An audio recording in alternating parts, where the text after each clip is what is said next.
E no finalzinho de 2025 a gente recebe a notícia do falecimento de Cecília Gimenez aos 94 anos de idade. Talvez você não associe a Cecília Gimenez a alguma coisa, mas ela é a autora de uma das obras visuais mais famosas e mais importantes dos anos 10, né? Não sei se você tá sabendo, mas a gente já começou a contar os anos de novo desde os anos 2000 e os anos de 2010 são os anos 10. A gente tá nos anos 20, olha que doideira. A Cecília Gimenez foi a autora por trás da obra que a gente agora conhece como Ecce Homo, que na tradução aí significa eis o homem, né? Mas ninguém se importa com a obra original, né? As pessoas gostam mesmo é dessa aqui, que tem uma história que é literalmente o plot do primeiro filme do Mr. Bean. A Cecília, ela era uma pessoa ali que frequentava a paróquia, era uma vizinha ali, né, da igreja, e ela gostava muito desse afresco que chama, né? Essa imagem que tinha lá de Jesus Cristo. Ela tava meio tristinha porque, né, a obra começou a se deteriorar e ela pediu pro padre da paróquia, né, com a autorização dele, clara, como ela era uma moça que já pintava ali desde a juventude e tudo mais, ela queria ali, né, fazer uma, como é que é o nome? Nossa, eu escrevi esse nome várias vezes. Restauração da obra da que ela tava gostando, porque, enfim, tava tudo meio ferrado ali. E logo com essa primeira informação, eu não consigo deixar de lembrar numa cultura muito popular nas artes atualmente, que é a cultura do remix, né, a cultura de sampleamento, que é muito feita em várias obras, né, colagens e etc e tal, ou samples mesmo, né, na música, que é uma coisa muito popular agora, que é a questão toda ali de você, às vezes, pegar alguma melodia, ou o próprio fonograma de alguma música muito antiga, ou alguma música nova, enfim,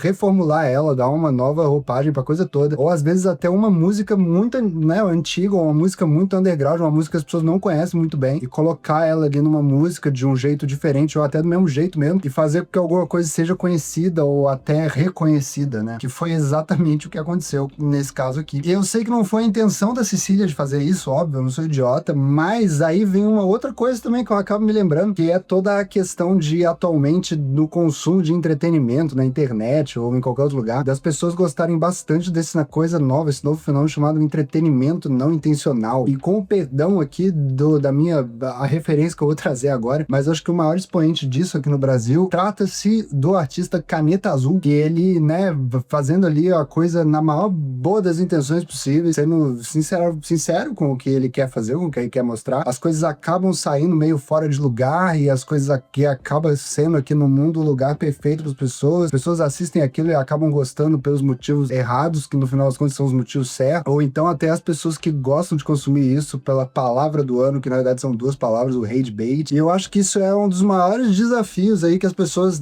têm, porque esse é o tipo de coisa que é muito difícil de você simular, né? As coisas acabam acontecendo fora do lugar, não porque é a intenção, mas porque a espontaneidade da coisa é naturalmente ser fora do lugar. E é o que mais se encaixa com o tipo de entretenimento que as pessoas ultimamente andam consumindo, né? Principalmente de comédia, né? Que tá ficando uma coisa aí meio estranha, das pessoas, tipo, né, quererem um tipo de espontaneidade. E tem um pouco de comédia nessa história toda também. E eu acho que aqui, na verdade, também pode ser até uma história de tragédia, na verdade, né? Mas a comédia tá sempre trabalhando no intuito de que a tragédia aconteça, porque nessa história toda, quando a Cecília quis ali pegar o quadro pra né, refazer ali e tal, ela, na melhor das intenções, foi vendo ali aos poucos a coisa toda se deteriorar e se deformar e dando tudo errado no que ela tava querendo fazer, e ela fracassou no que ela tava querendo fazer, o que é mais doido, porque isso não é uma experiência individual dela. Eu acho que todo mundo já passou por uma situação, né, em que tá tentando ali resolver alguma coisa, ou tentando fazer alguma coisa na melhor das intenções possíveis, tanto na vida adulta, né, tentar ali, né, manejar as coisas para que tudo dê certo, e no final das contas você só fica mexendo aquele bolo fecal ali, no final das contas você vê que só piorou a situação, ou então até quando você é criança mesmo, você tá fazendo um desenho, tá vendo que tá tudo errado, você vai tentando corrigir aquilo e só fica uma desgraça. Eu acho que isso também é uma coisa dessa imagem que acabou acontecendo, que todo mundo olhou e todo mundo já se viu numa situação muito parecida com aquela daquela senhora. E o melhor de tudo dessa história é que a Cecília, quando ela notou o que estava acontecendo e viu que a desgraça foi feita, ela resolveu não esconder, não jogar aquilo, né, pro bar dos panos. Ela o tempo todo disse que fez tudo às claras, tanto com a autorização do padre da igreja que ela estava fazendo, tanto logo depois, quando ela viu o que aconteceu e relatou à prefeitura da cidade que ela fez essa coisa tenebrosa à sua época. Então a jornada dessa história, desse quadro, dessa pintura, né, que foi feita, é uma jornada de admissão do próprio erro, que é uma coisa muito em voga, em voga? Vou usar essa palavra agora.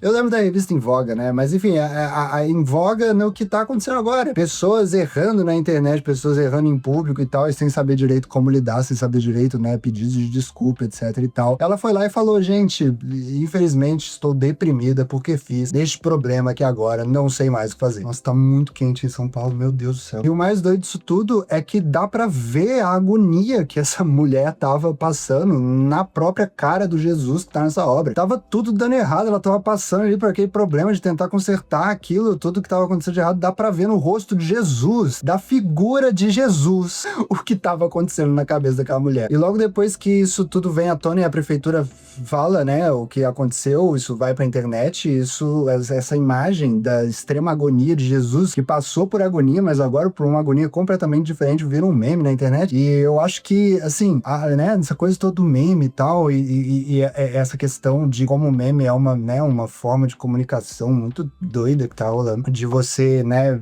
conseguir encapsular uma sensação e tal, né, de uma forma muito precisa numa imagem só. Eu acho que é um ótimo sinal quando uma obra acaba virando um meme de alguma forma, que significa que ela conseguiu de uma forma muito sucinta passar exatamente uma sensação, que todo mundo ali consegue entender exatamente o que tá se passando. Isso é um negócio muito difícil de fazer. E nesse linear todo, né, eu acho que eu não tô falando desse jeito, mas vamos lá.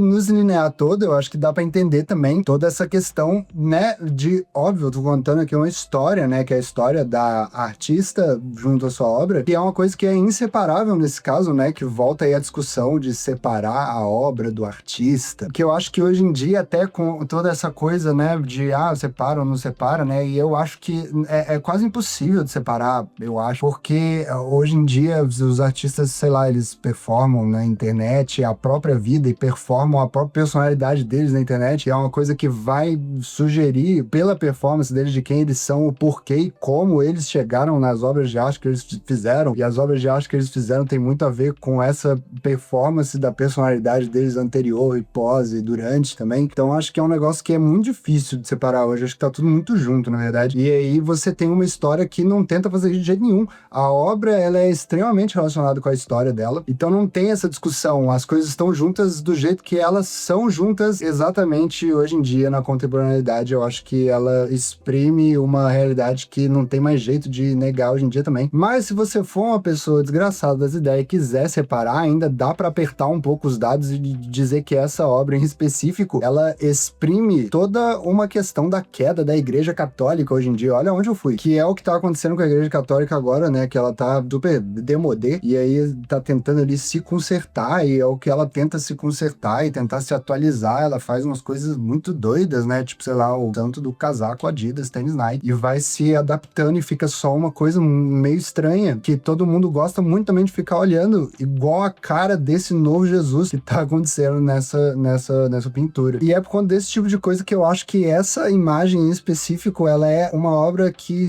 é a síntese, que exprime várias coisas sobre produção e, enfim, né, sobre fazer artes de várias formas diferentes, que tá exatamente nessa imagem, é mó doideira. Pra mim, essa imagem, essa obra de arte, sei lá como a gente pode chamar isso, né, ela se enquadra num novo tipo de, não é um tipo de arte, mas é um tipo de novo tipo, mas é um tipo de arte que eu gosto de enquadrar na minha cabeça como, eu que dei esse nome, porque eu sou super legal, artes autorreguladoras, que são essas artes que aparecem pra mim de alguma forma, e o primeiro impacto que elas têm, assim, são coisas muito chocantes, assim, e vem um turbilhão de coisas ao mesmo tempo, e aí vem toda nessa bagunça, você precisa, tipo, ver tudo isso que tá acontecendo e regular o que tá acontecendo dentro de você, e no diálogo interno, e começar a pegar todas essas informações e colocar nos seus devidos lugares e tal, e organizar a sala que aquela imagem colocou agora uma bagunça na sua cabeça. Você tem que começar a pegar os pequeninos detalhes e colocar em caixinhas e organizar e tal, pra começar a entender exatamente o que tá rolando. Eu acho que é o tipo de coisa que, né, eu lembro que eu fiquei muito com isso, por exemplo, com a noise music, né, que são músicas, assim, que são sons, barulho muito estridentes, assim, e você fica, meu Deus do céu, o que tá pegando? E aí você começa a se autorregular na sua cabeça. E isso ajuda muito a você encontrar novos lugares dentro da sua sua cabeça também por causa dessa bagunça que ele cria, você acaba vendo coisas embaixo dessa bagunça que você não tava vendo antes. E isso, não sei, costuma me ajudar muito em várias coisas dentro da minha cabeça, e eu tenho um pouco de vergonha de falar isso, mas essa obra em si fez isso comigo quando acabou aparecendo pra mim a primeira vez na minha vida. A Cecília, ela viu a vida dela virar muito do avesso ali, quando ela tinha 81 anos de idade, né, em 2012, quando ela fez essa pintura, ela ficou muito deprimida, na real, né, porque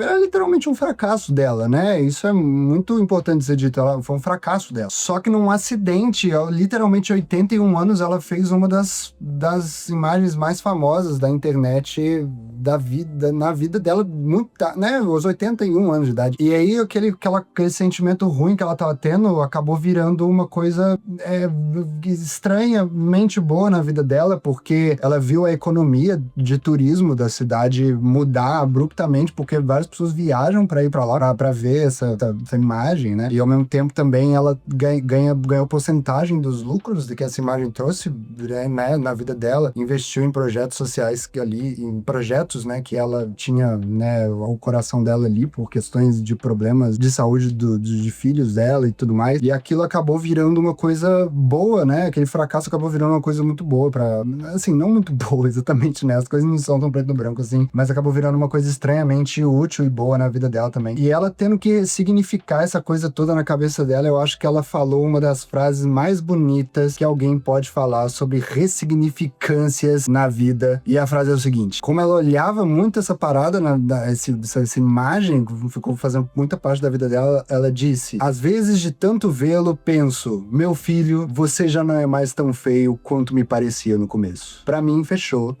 A obra de arte mais importante dos anos 10 tá aqui, é essa, fechou. Obrigado por ter assistido esse vídeo até aqui. Eu corro o risco de ter parecido muito chato, né, por ter explicado uma obra de não sei o que. Me desculpa se ficou isso, mas eu achei importante falar disso aqui também. É uma coisa, né, não sei, finalizamos aí o ano com essa história, tá bom?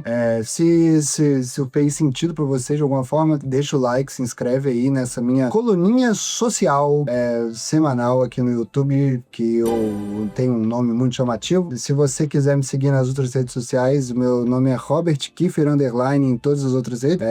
Cada uma tem uma proposta diferente e tal. Também tem um Substack, é Robert Kiefer. Eu escrevo, sei lá, acho que é crônica lá, não sei o que é. Eu tenho vontades aí de fazer coisas interessantes com textos também.